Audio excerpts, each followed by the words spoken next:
So this morning, I'd like to say something. If you want to remember everything I'm going to say this morning, just write down F, P, and C. F, P, and C. Faith pays certainly. Faith pays certainly. La foi paye certainement.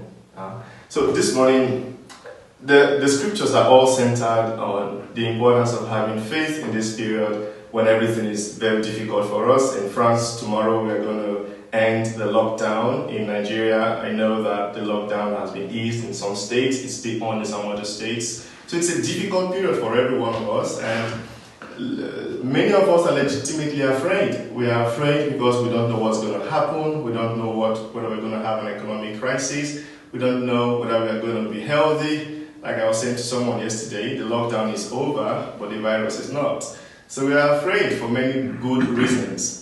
But it just seems like Jesus is addressing these words to us in this very situation. Today he says, do not be afraid. Do not let your hearts be troubled. You believe in God, believe also in me. So the central message in today's gospel is faith. Of course, the opposite of faith is fear. So Jesus invites us to have faith in him. When we have faith, everything becomes possible. You see, I have often told people that having faith is like holding the right handle of the knife, holding the right side of the knife. Let me show you what I'm saying. Everything is fine, right? I have a knife. No one is going to get hurt. So when you have faith, it's like holding this side of the knife, all right? You hold the handle of the knife when you have faith. So let's imagine that this is my problem. This is the rope that's blocking me from moving forward. I cannot go beyond here because there is this rope. Now, if I hold this side of the knife, if I hold the wrong side of the knife, I'm acting in fear. So to act in fear is to hold the wrong side of the knife. Now, I might try to cut this until tomorrow, and it will never cut. The reason, I'm holding the wrong side of the knife. And if I insist, I might hurt myself because I'm holding the wrong side of the knife. So fear not only does not allow us to progress, it also hurts us. It paralyzes us. So Jesus says this morning, hey, do not be afraid. Turn the knife over, hold the right side of the knife, and whatever is in front of you, you can cut it. Faith.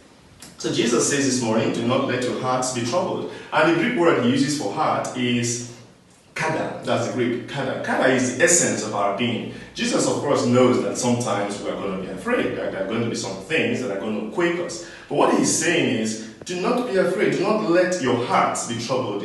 Do not let the center of your being be troubled. Let's imagine this like you are rowing a boat across a river and then there is a storm.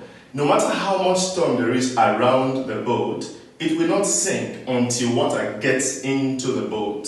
So the inside of the boat is our hearts. So Jesus says, yes, I understand that there is storm all around you, but protect your heart, protect your inside. Do not let your heart take water. Do not let water come into your boat. Because if water comes into your boat, you are going to sink. So do not let your heart be troubled means, I understand there is a storm outside, I understand there's coronavirus outside, but do not let your heart be troubled. Now, the second thing I'd like to say this morning is P, priorities. When you have faith, it doesn't mean that all the problems will go away. It just means that there is now a solution possible. It now means that there is a way out of every situation. It now means that Jesus gives us the opportunity to solve every problem. But one thing we would have to do is to sometimes revise our priorities.